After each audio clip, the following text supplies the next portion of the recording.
where liberty and reason still reign. All writers are prone to becoming so attached to our characters and stories that we struggle to see why a passage may not be working. It takes another set of eyes to help us nurture our writing to full maturity. At Black Wolf Editorial Services, we strive to enable writers to develop and grow, shaping stories into masterpieces that can stand the test of time. Editing services are provided for all genres and all age categories. Services range from critiques of the short story through to the line edits of the full-length novel and copy editing for those preparing for publication. We also offer assistance on generating a writer's bio for your websites, as well as help with those book blurbs and promotional material. We won't abandon you to the masses. We want to celebrate with you in your successes. Black Wolf Editorial Services, nurturing your writing into maturity. For a full list of services and prices, visit us at blackwolfeditorial.com. Individuals and businesses with tax problems, listen carefully. Do you feel like you're losing control over your finances? If you owe over $10,000 in back taxes or have unfiled tax returns, we can help you take back control. The IRS is the largest and most aggressive collection agency in the world, and they can seize your bank account, garnish your paycheck, close your business, and file criminal charges. Take control of your tax problems now by calling the experts at Tax Mediation Services and take advantage of the Fresh Start program and new laws that may allow us to negotiate a settlement for the lowest amount possible. Our team of tax attorneys and enrolled agents can stop collections and get you protected so you can take control of your financial future. Tax Mediation Services is accredited by the Better Business Bureau. Call now for a free case review and a price protection guaranteed quote. Call Tax Mediation Services now at 800-610-9050. That's 800-610-9050. 800-610-9050. KLRN Radio has advertising rates available. We have rates to fit almost any budget. Contact us at advertising@klrnradio.com.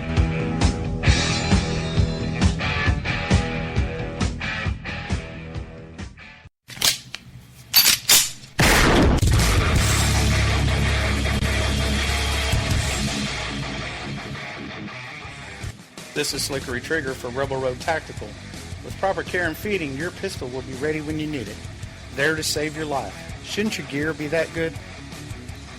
Whether you need a holster for comfortable everyday carry or a tough-as-nails holster for your next training course, Rebel Road Tactical has what you need.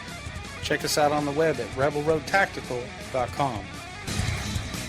Tired of paying outrageous prices for Viagra? Well, we have great news for you. Now you can finally get Viagra at huge discounts. Healthy Man allows you to save up to $500 on Viagra. Why pay U.S. pharmacy prices of $15 per pill or more when you can get Viagra for less than $3 a pill? Call today and get 40 Viagra pills for only $99. This can cost as much as $600 at your local pharmacy. You can't afford not to call us. If you want Viagra at the lowest prices, never pay $15 a pill pharmacy prices again. Get Viagra for less than $3 a pill. Call 1-800-516-7602 today and save up to $500 and get 40 pills for just $99. Healthy Man is fast, easy, and affordable. Operators are waiting at 1-800-516-7602 to take your call right now. Call 1-800-516-7602. That's 1-800-516-7602. Again, 1-800-516-7602.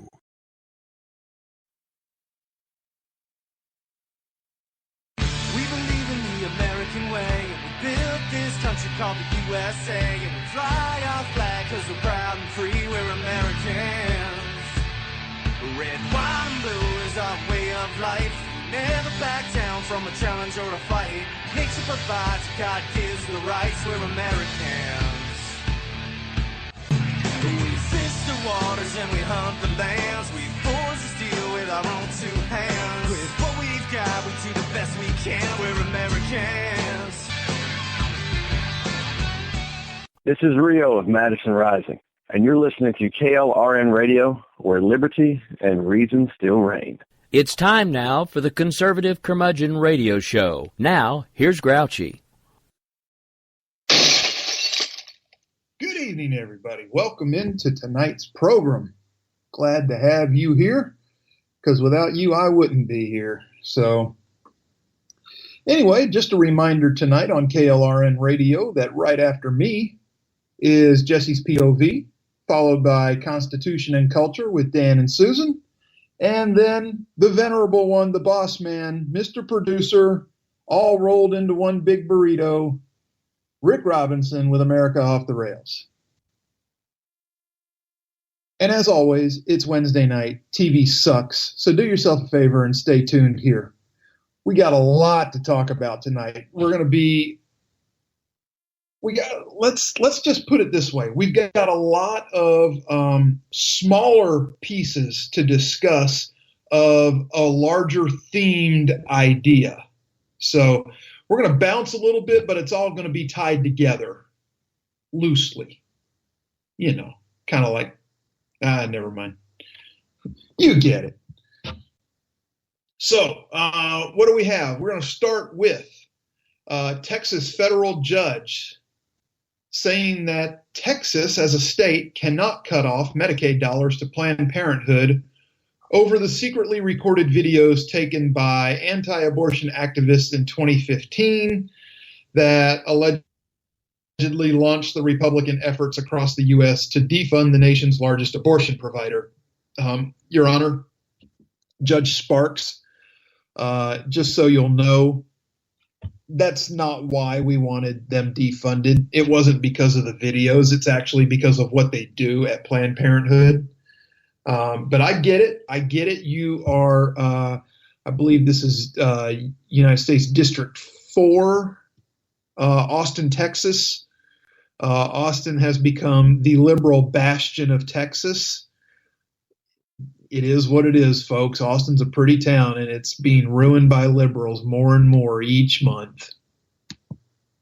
So an injunction issued by United States District Judge Sam Sparks comes after he delayed making the decision in January and essentially bought Planned Parenthood an extra month in the state's Medicaid program. Texas is now at least the sixth state where federal courts have kept Planned Parenthood eligible for Medicaid reimbursements for non-abortion services, although a bigger question remains over whether President Trump will federally defund the organization. Sparks' decision preserves what Planned Parenthood says are cancer screenings, birth control access, and other health services for nearly 11,000 low-income women at 30 clinics in Texas. Hold on to that thought right there, because we're going to come back to that in just a second. Texas originally intended to boot Planned Parenthood in January, but Sparks told the state to wait pending his ruling.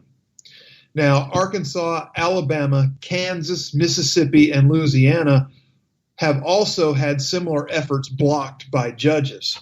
But let's back up here, because what I said we would come back to is the part that they say that this is access for nearly 11,000 low-income women at 30 clinics. Now, we've done the math on this program before. We know that across this country, other clinics, not other Planned Parenthood clinics, other clinics that actually provide cancer screenings and health services, outnumber Planned Parenthood 29-1. So I think where the states are missing out is that when these people say that it would kill access for these 11,000 low-income women at these 30 clinics, what I would be doing is showing the location of these 30 Planned Parenthood clinics and then making sure to point out where the alternative clinics that don't provide abortive services are that they can go to. This is how you get around it. This is how you beat them at their game. And you have to beat them at their game, because they are selectively filing in known liberal districts. Now, this will likely be overturned once it gets to the appellate courts. But in the interim, tax dollars are still being funneled to baby murdering efforts. You have to play by their rules. You have to get a little dirt under your fingernails in the courtroom and hurt them. Now, Judge Sparks' unsparing opinion excoriated Texas for not providing any evidence of Planned Parenthood wrongdoing and stalling on the ouster for nearly a year. A secretly recorded video, fake names, a grand jury indictment, congressional investigations. These are the building blocks of a best-selling novel rather than a case concerning the interplay of federal and state authority through the Medicaid program, Sparks wrote. Yet rather than a villain plotting to take over the world, the subject of this case is the state of Texas's efforts to expel a group of healthcare providers, now see that's a joke in itself, from a social healthcare program for families and individuals with limited resources. Again, with other non-abortive services clinics outnumbering Planned Parenthood 29-1. Look, if you haven't heard the recordings of the phone calls to Planned Parenthood clinics around the country, asking if they provided cancer screening, asking if they provided other services other than abortion, and to hear no over and over and over again. They called every Planned Parenthood clinic in the country except for 2 and found that 3 out of all the clinics they called actually offered the services that they brag about. So what they're doing is they're trying to use this gigantic umbrella to cover everybody because 3 clinics provide the services that they brag about. And this is where the states fail, because they won't get in the mud with them. This is what it takes, people. This is what it takes. This is why I said on this program 2 years ago that if I had to go into a fight over a bill in Washington, D.C., I would want Harry Reid and Nancy Pelosi behind me instead of Republican leadership behind me. Because Reid and Pelosi, and I know Reid is gone now, but by God, Reid and Pelosi would do whatever it takes to get their bill pushed through. And that type of dedication doesn't exist on our side of the aisle. I don't like Reid and Pelosi's politics, but I do like their fight.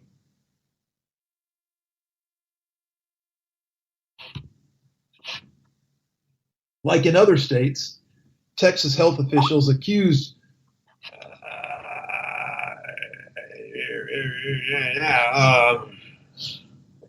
where did I go? Like in other states, Texas health officials accused Planned Parenthood officials of making misrepresentation to investigators following the release of the secretly recorded and heavily edited videos.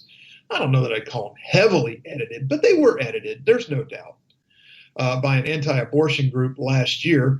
Investigations by 13 states into those videos have concluded without criminal charges, and Planned Parenthood officials have denied any wrongdoing. You know, whether, I don't know what anybody's definition of right and wrong is out there other than mine, but I can tell you this. I know for a fact that I can't sit here and think of one good reason to justify what they actually do. The women that have come forward saying they were practically forced into abortion at Planned Parenthood, berated when they said they changed their mind. It's just unfathomable that anybody could think of them as offering morally acceptable services.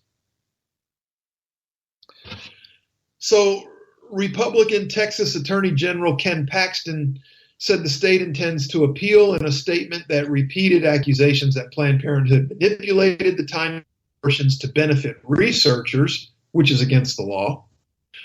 Planned Parenthood has denied those claims, and Sparks said there was no evidence the organization violated ethical or medical standards. Paxton continued saying that no taxpayer in Texas to subsidize this and illegal conduct. We should never lose sight of the fact that as long as abortion is legal in the United States, the potential for these types of horrors will continue. A Houston grand jury actually indicted two of the activists behind the videos over how they covertly gained access inside a Planned Parenthood clinic, but a judge later dismissed the charges. Planned Parenthood serves only a fraction of the 4.3 million people enrolled in Medicaid in Texas. I'd like to know exactly what fraction that is. I'm going to have to search that a little better. But Sparks said he was not convinced that its clients would quickly and easily be able to find new providers. Pardon me, Your Honor, the other clinics outnumber them 29-1. How hard can it be? 29-1. Tell me there's not one closer. Tell me there's not one available. Anti-abortion activists emboldened by a new Trump administration are looking for the federal government to cut off all federal funding to Planned Parenthood. That would cut nearly $400 million in Medicaid money to the group and result in roughly 400,000 women losing access to Planned Parenthood, according to the nonpartisan Congressional Budget Office. And actually, I had to correct their wording there because they said that they would lose access to care. They would not lose access to care because that $400 million would actually pipe into those other clinics that outnumber Planned Parenthood 29-1 and could actually fund opening additional clinics where there is a need. In one of his first acts as president last month, President Trump banned U.S. funding to international groups that perform abortions or even provide information about abortions. The Mexico City Clause, you heard us talk about it here. Vice President Mike Pence strongly opposes abortion, citing his Catholic beliefs, and the newly confirmed Health Secretary Tom Price has supported cutting off taxpayer money to Planned Parenthood. Folks, I'm not an expert. I'm not an expert, but I think their time may be limited. So anyway, we did have that going on, and we're not going to dwell a whole lot on Planned Parenthood and abortion tonight. That was not one of the main themes, but with that being kicked out like it was, I wanted to get that out there for everybody. Here's one that's not making huge headlines, but maybe it should because of what the implications are behind this case. The Supreme Court is going to take up an appeal from the parents of a Mexican teenager who was killed by a United States Border Patrol agent. Now, I know what you're thinking. Why does that sound so weird? Well, here's where it's weird. This case could help define when foreigners outside of the United States have access to American courts. Now, what am I talking about? Well, the justices are going to hear arguments or are hearing arguments starting yesterday, in a case that arose from an incident back in June of 2010 in the cement culvert that separates El Paso, Texas from Ciudad Juarez, Mexico. The circumstances of exactly what occurred are in dispute. But what is clear is that the Border Patrol agent, was on the United States side of the border when he fired his gun, striking Sergio Adrian Hernandez Guercera on the Mexican side of the border and killing him. The lower courts dismissed the parents' lawsuit. The Supreme Court is considering whether non-citizens who are injured or killed outside the United States can have their day in American courtrooms. Think about that. Okay? Think about that for a minute. If they open this can of worms, and to call it a can of worms is an understatement. This is Pandora's box on steroids that's been replicated a gazillion times. Okay? Think about this.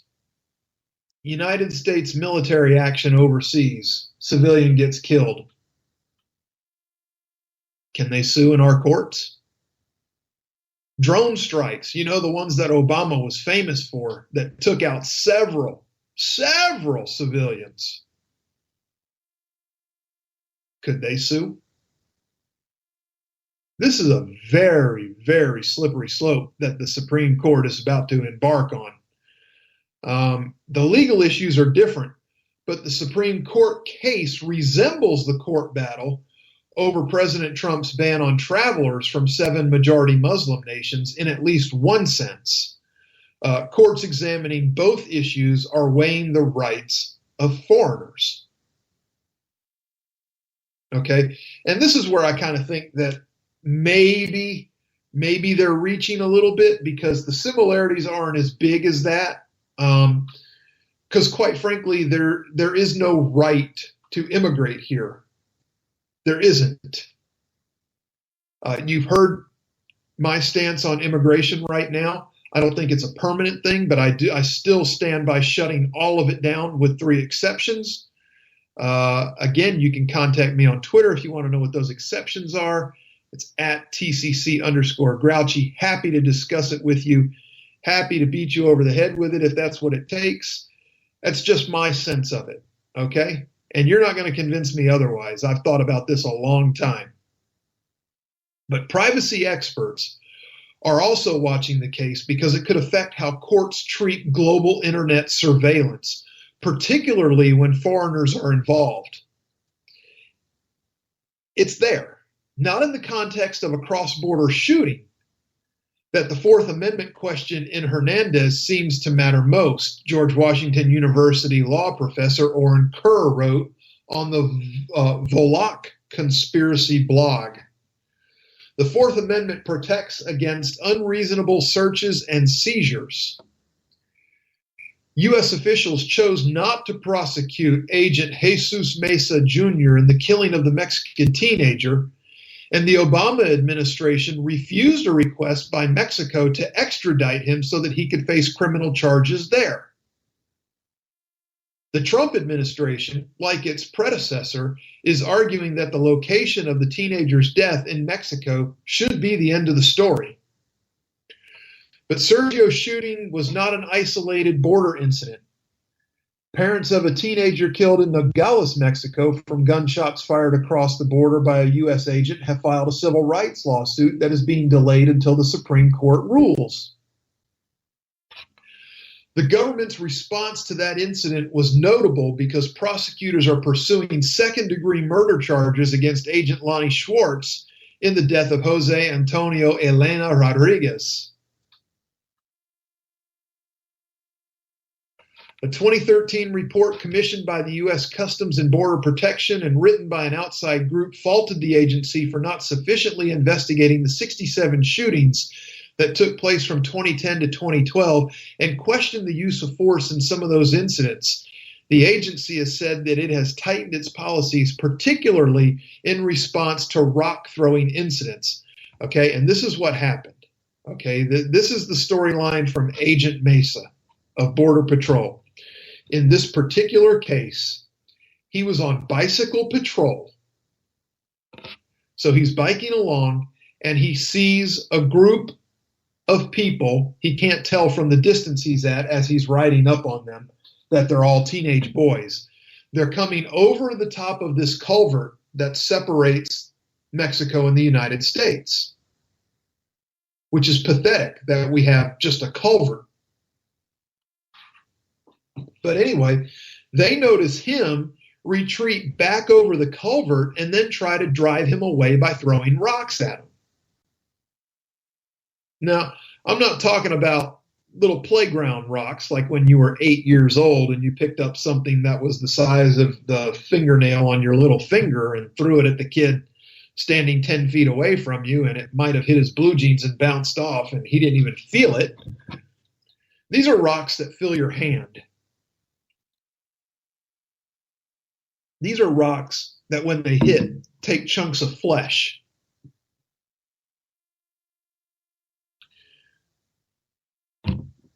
So anyway, we're going to have to wait and see what happens. This case is moving forward right now. And I mean, really, I can almost see this going to a 4-4 tie. The only thing that we might have to worry about is Anthony Kennedy. Kennedy had, he wrote an opinion years back on foreigners' rights to U.S. court proceedings, and opened a little bit of the door that this is being used for right now. They're taking advantage of that opinion from Kennedy. In that case, I forget what the case was, but it's been some time back, where they sided with the foreign family and gave them rights. Oh, this is I'm sorry, it wasn't a foreign family. This was the Gitmo family. That Gitmo detainees should have rights to our court system to have their day in court through the American justice system. Even though Gitmo is not American soil, we only hold a lease on it. But they still ruled in favor of the Gitmo families being able to go to American courts to fight for their family members' freedom out of Gitmo. Now, I don't know of any cases that actually made it through, but this is what happens. You give somebody an inch, they take a foot. You give somebody a foot, they take a mile. You give an idiot a rope, he wants to be a cowboy. What can I tell you? They'll end up swinging a lasso over their head, looping it over a tree branch, and hanging themselves. And then they'll want to sue somebody for that.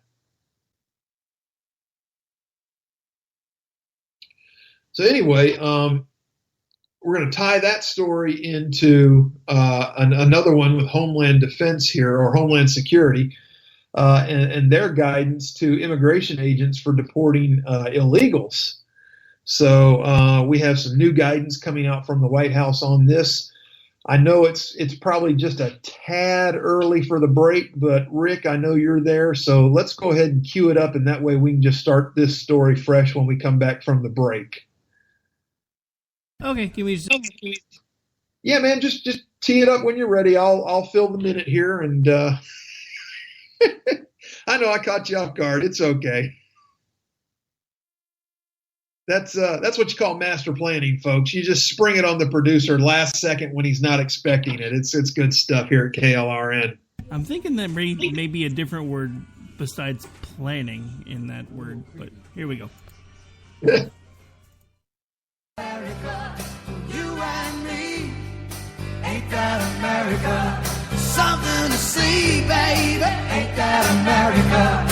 Home of the free, yeah. You are listening to KLRN Radio, where liberty and reason still reign. All writers are prone to becoming so attached to our characters and stories that we struggle to see why a passage may not be working.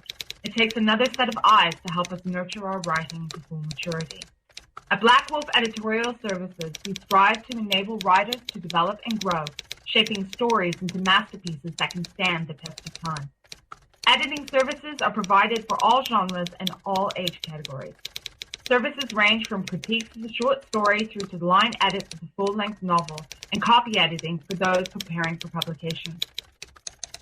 We also offer assistance on generating a writer's bio for your websites, as well as help with those book blurbs and promotional material. We won't abandon you to the masses. We want to celebrate with you in your successes. Black Wolf Editorial Services, nurturing your writing into maturity. For a full list of services and prices, visit us at blackwolfeditorial.com. Individuals and businesses with tax problems, listen carefully. Do you feel like you're losing control over your finances? If you owe over $10,000 in back taxes or have unfiled tax returns, we can help you take back control. The IRS is the largest and most aggressive collection agency in the world, and they can seize your bank account, garnish your paycheck, close your business, and file criminal charges. Take control of your tax problems now by calling the experts at Tax Mediation Services and take advantage of the Fresh Start program and new laws that may allow us to negotiate a settlement for the lowest amount possible. Our team of tax attorneys and enrolled agents can stop collections and get you protected so you can take control of your financial future. Tax Mediation Services is accredited by the Better Business Bureau. Call now for a free case review and a price protection guaranteed quote. Call Tax Mediation Services now at 800-610-9050. That's 800-610-9050. 800-610-9050. KLRN Radio has advertising rates available. We have rates to fit almost any budget. Contact us at advertising@klrnradio.com.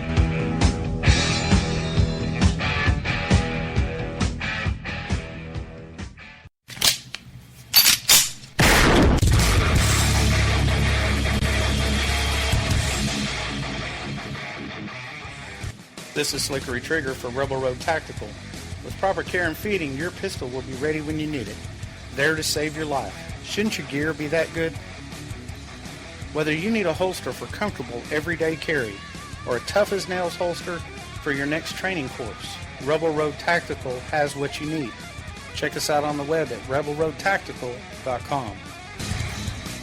Tired of paying outrageous prices for Viagra? Well, we have great news for you. Now you can finally get Viagra at huge discounts. Healthy Man allows you to save up to $500 on Viagra. Why pay U.S. pharmacy prices of $15 per pill or more when you can get Viagra for less than $3 a pill? Call today and get 40 Viagra pills for only $99. This can cost as much as $600 at your local pharmacy. You can't afford not to call us. If you want Viagra at the lowest prices, never pay $15 a pill pharmacy prices again. Get Viagra for less than $3 a pill. Call 1-800-516-7602 today and save up to $500 and get 40 pills for just $99. Healthy Man is fast, easy, and affordable. Operators are waiting at 1-800-516-7602 to take your call right now. Call 1-800-516-7602. That's 1-800-516-7602. Again, 1-800-516-7602.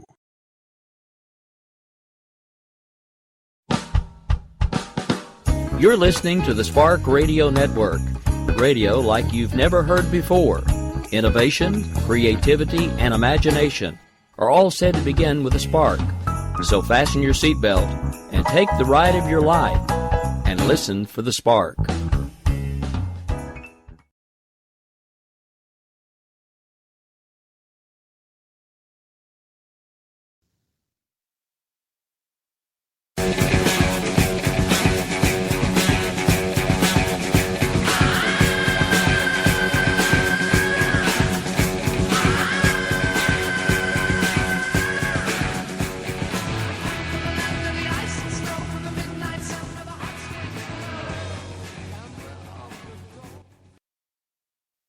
Welcome back, everybody. Little for those of a certain age, you will have recognized the Immigrant Song. We're not talking about the ones that come from the land of ice and snow, though. We're talking about the ones that come from the land of ice and blow, if you catch my drift. Yeah, south of the border. That's right. So anyway, quick programming reminders at the top of the hour. Jesse's POV comes right up after me, followed by Constitution and Culture with Dan and Susan, followed by America Off the Rails with the boss man, Rick Robinson. So do yourself a favor, get your chair all nice and cushy and sit down and learn yourself something tonight, as they say down here in the Deep South. So anyway, as I was teasing before we left, the Department of Homeland Security's guidance to immigration agents for deporting illegal immigrants is a very clever tack. This new guidance is a very clever tack, said famed civil rights attorney Alan Dershowitz. They've created a far more legally defensible, if morally questionable approach, he said, to of all people, CNN's Anderson Vanderbilt. Yeah, that's Cooper, by the way, for those of you that don't know who his mommy is.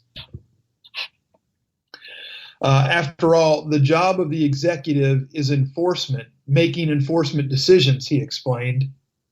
Rulemaking, on the other hand, is a quasi-legislative function. The courts do not defer as much to the executive when it makes rules like the rule it made a few weeks ago, referring to President Trump's first travel ban executive order.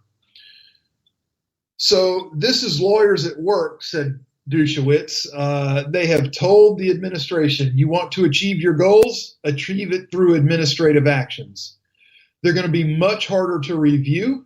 They're going to be harder to retail rather than wholesale.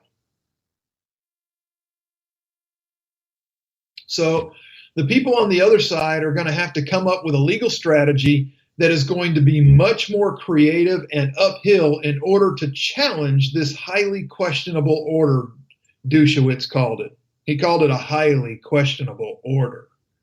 That's only because he's in favor of opening the floodgates. But legally, he said, it is on much more solid ground. So Homeland officials told reporters Tuesday, although any immigrant in the country illegally could be deported, the agency would prioritize those deemed as posing a threat. These include recent entrants, those convicted of a crime, and people charged but not convicted yet. Some details of the guidelines were detailed in a draft memo seen Saturday. Dershowitz told Vanderbilt that the new directives were driving people underground. This is the left's big battle cry. They'll be living in the shadows. They're not living in the shadows, and I'm going to prove it to you in just a little while. People are not going to pay their tickets. They're not going to come for other services. They're not going to tell police if they see something. Obviously, they're going to have to live in a gray area for a long, long period of time. Obviously, we'll see the conflict now with sanctuary cities. That's going to bring this to a head. He added most of the pushback will most likely come from local jurisdictions. There's a new check and balance on the president, Dershowitz said. It's called states and cities. See, now all of a sudden the left is all about states' rights. You know, when Obama was in office, you were a racist bastard if you talked about states' rights. But now that it's Trump, whoa, don't you call us out. No, sir, we're the state of California. We can do this. This is our right. They're becoming very energized at bringing lawsuits the way Minnesota and Washington did and other states are considering. Attorneys general of the states are going to become the new heroes of the movement, Dershowitz said. They're going to try to slow this down. We're in for an interesting ride in the courts and in politics. Now, at the same time, when you have these jackasses on the left that are having these mutual infatuation fests on CNN and MSNBC, you've got the Trump administration putting out press, getting airtime, taking to Twitter to try to stave down some panic in this in immigrant communities over these guidelines for law enforcement agencies that allow stronger enforcement against illegal immigrants.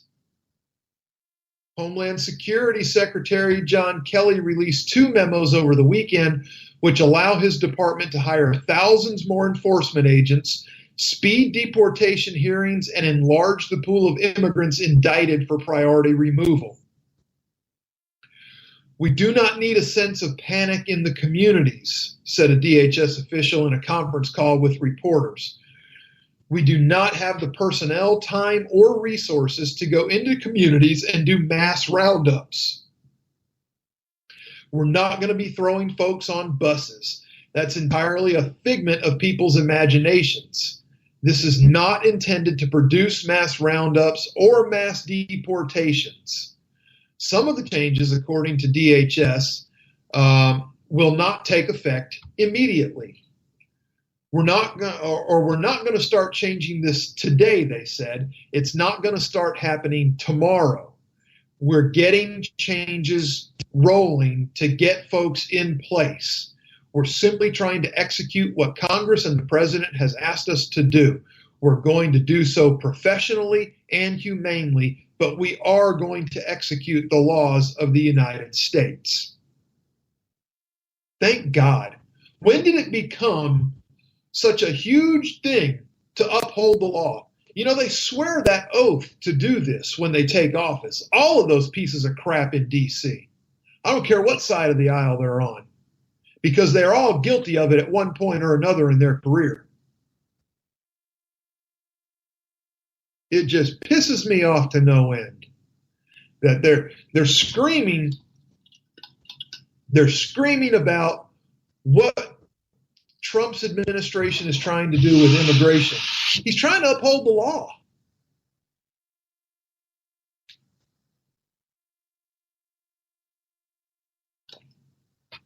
Now, the new executive order on immigration, and we're kind of shifting gears a little bit here, just a little bit. But again, I told you all this would be loosely tied together, so here we go. President Trump's new executive order on immigration will have been gone over with a fine-tooth comb with national security experts, and as Department of Homeland Security, John Kelly now has control of it. It will be done and done right. Kelly has grabbed control and said, I'm not leaving this thing in the hands of a White House staffer. Yikes. The revised ban will continue to target the same 7 Muslim-majority nations of Iran, Iraq, Syria, Somalia, Yemen, Sudan, and Libya, a senior White House official told Fox News. But green card holders and people who hold dual citizenship involving the United States and any of the 7 named countries will be exempt. It will also not involve travelers who already have a visa to travel to the United States, even if they have not yet used the document. That part I don't necessarily agree with, because a visa can be revoked or withheld at a moment's notice. There's no one guaranteed anything with a visa. The official who spoke on condition of anonymity, of course, just like the last administration, to discuss the order before it is made public, said green card holders and dual citizens of the U.S. and any of those countries are exempt. The new draft also no longer restricts authorities to single out and reject Syrian refugees when processing new visa applications. The new ban also does not halt the flow of refugees from Syria. What it does is drop the total number of refugees from the 110,000 contemplated by President Obama to 50,000. We have already accepted 35,000 in the fiscal year. From now till the end of September, that government can only allow 15,000 more refugees. This was very smart because it does slow the refugee flow. It probably means a higher standard for those who are let in here. But the new order will not tell an already vetted family. Okay, and here, this is leftist crap from the news. An already vetted family from Syria that it can't come to the United States. Guess what? There is no vetted family from Syria because there's nobody to vet them in Syria because they have no history or records in Syria. Stupid. It simply says that you have to compete with everybody else in the line. So here's what it boils down to. We get to be a little more selective about who we let in. We don't have to let in people that don't have skills to get a job. We don't have to let in people that are going to be leeches on the federal handout system. You know,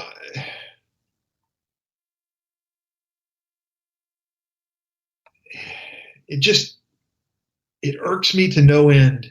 This is problems like this would have been avoided had the Democrats not tried to slow pitch every cabinet pick that Trump has made. They say, oh, well, we're doing the American people a great service by really vetting these candidates. No, that's not what you're doing. That's not what you're doing. And that's not what you asked Congress to do when President Obama was elected. You said that Congress had an obligation to give the president who he wanted for his cabinet and worry about problems later. But, that's the left for you. If it wasn't for the double standard, they wouldn't have any at all.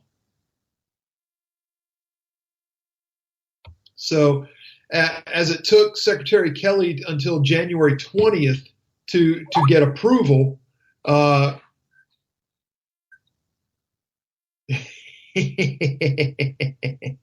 that's good, boss. I like that. Anyway, since he wasn't approved until January 20th, he was not fully involved in the rollout of the first order, or did they include him in the discussion while announcing the ban? They did not have an executive order copy to hand to the press for over 2 hours after it was announced, and questions were not answered until close to 9 o'clock that Friday night. Secretary Kelly understands what a problem that was. He admitted it before Congress. He took the blame on himself, even though he wasn't approved. The blame isn't his to have. The blame is on the White House staffers who wrote this thing without fully involving the agency. But there was a rush by the White House to roll out the first version of the document, and there were obviously mistakes in the rollout itself. Okay? That being said, I'm being fair to Trump in this. Okay? I agree with what he's trying to do. I just didn't agree with the way he first tried to do it. I still think he should shut down all immigration on a temporary basis. But again, that's just me. So anyway, what did I tell you I was going to prove to you? Yeah, let's go back up here. Let me find those notes real quick. They were talking about these poor immigrant families and blah, blah, blah. Where is it?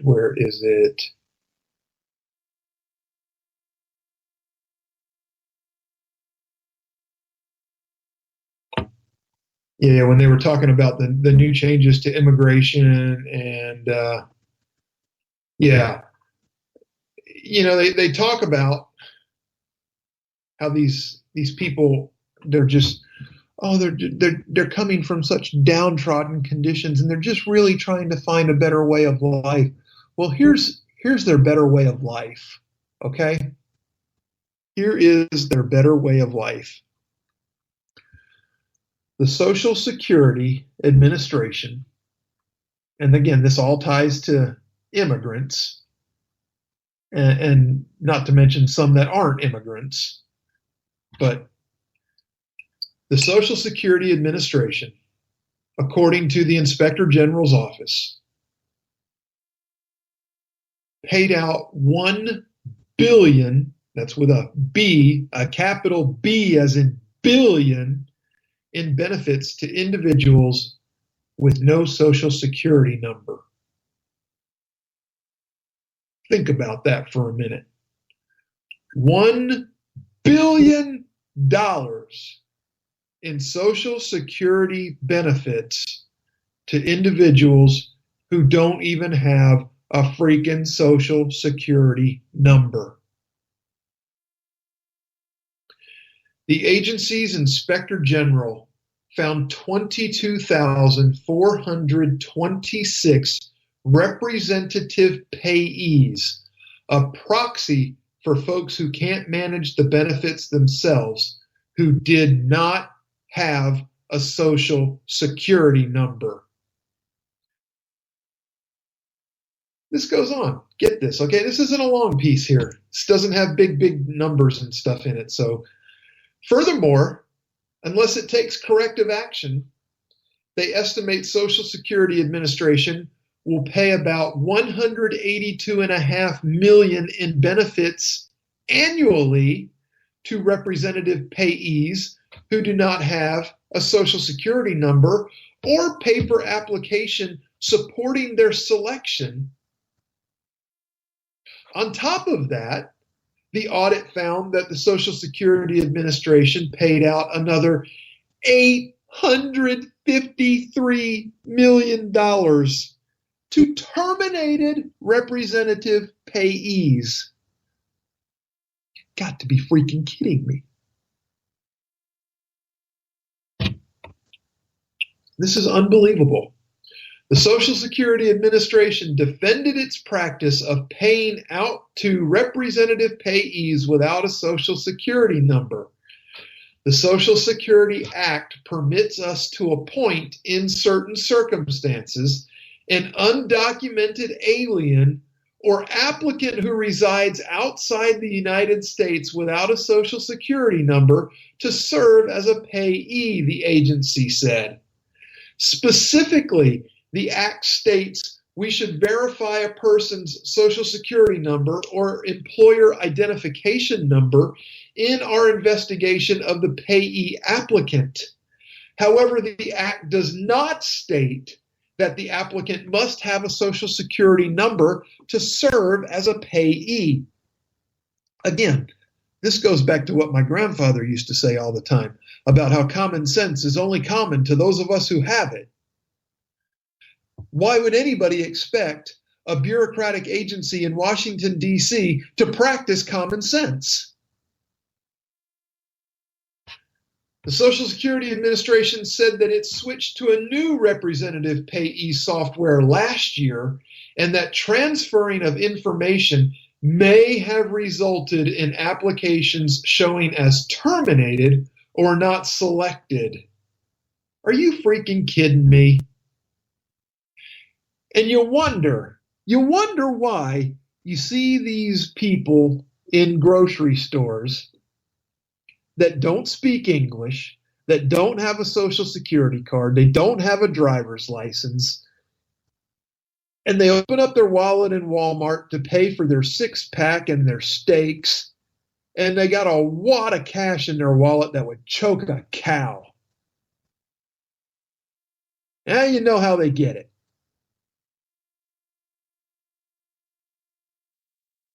Question is, what is our new government going to do to stop it? I don't know if this is something that can be handled on an executive order level.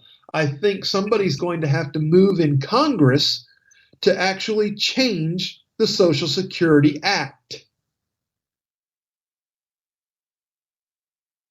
How in the hell do they expect? No, they don't expect. Never mind. I don't even know why I think they expect to be able to manage our money properly. They don't expect it. They know they're stealing from us. They want to steal from us. Pisses me off. All right. Now, talking about immigration, I'm gonna use a big piece of rope here and tie this story into immigration. Everybody by now has heard of CalExit. That's right. The initiative going on in California, apparently there's a strong movement out there to secede from the United States. Excuse me. So CalExit is a vote scheduled for 2019 on whether California, so we're going to have a referendum on whether California should hold a referendum on independence. This is just like Jerry Brown in California, okay? If they were actually real government workers, this is what happens in Jerry Brown's office, okay?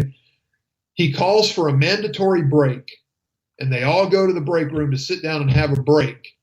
And what do they do when they're in the break room? The only thing they do is talk about when their next break is going to be. So they take a break.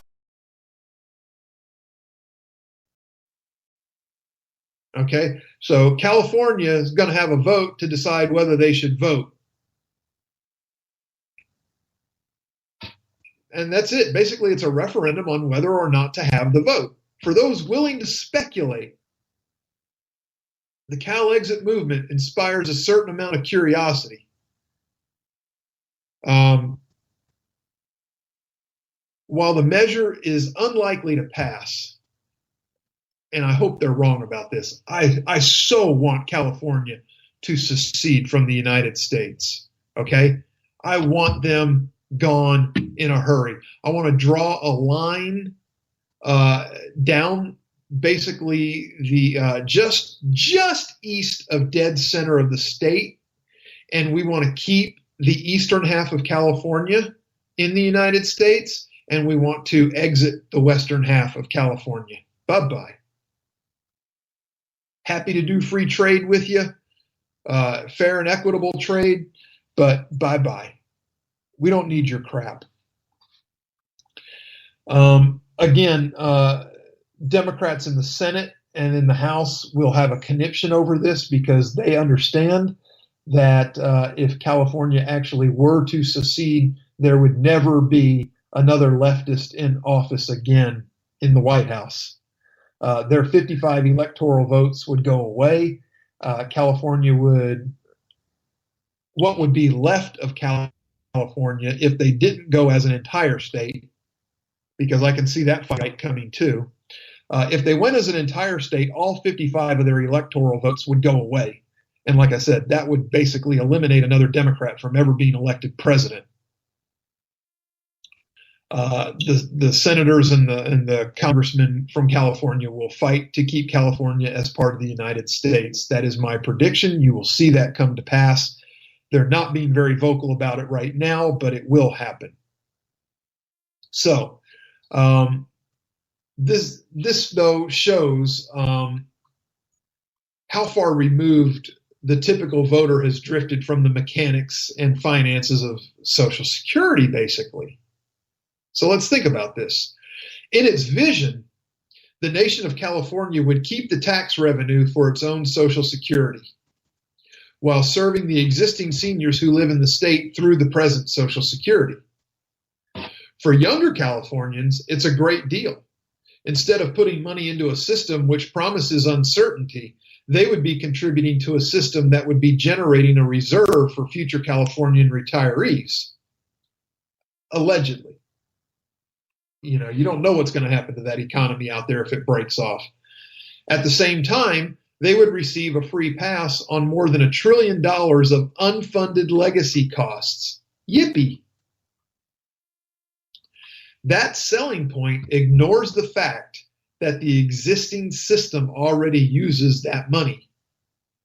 Currently, Social Security takes money from workers to provide benefits to seniors, and there isn't enough revenue as it is.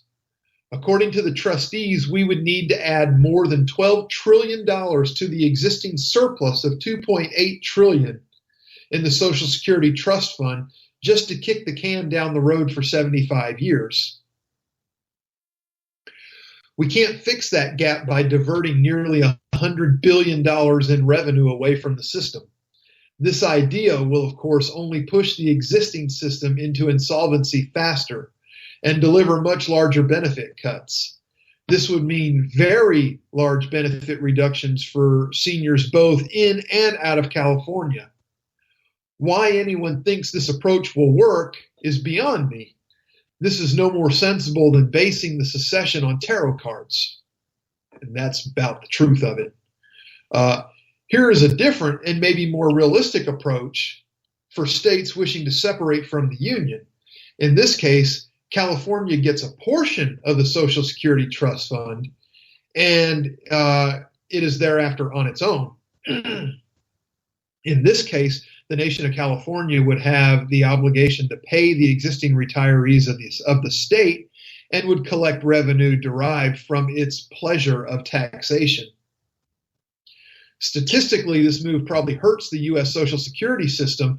While the program is hemorrhaging cash in every state, California is far from the worst situation. In fact, the revenue and expense of the program in 2014 actually yielded a small surplus, according to officials. But pick a number, okay, and go there.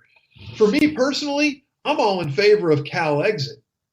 But what I find disturbing about Cal exit more than anything is that no one's asking any of the realistic questions about what's going to happen. All right, folks, that's the crickets telling me it's the top of the hour. It's time for me to jet out of here. It's time for Jesse's POV right here next on KLRN Radio. Thank you for being here. If you like the show, tell a friend. If your friend likes the show, you need new friends. But you and they are welcome here every week. God bless you for being here. We'll see you next time on episode 91, working our way to 100. Thank you. Characters and stories that we struggle with why a passage may not.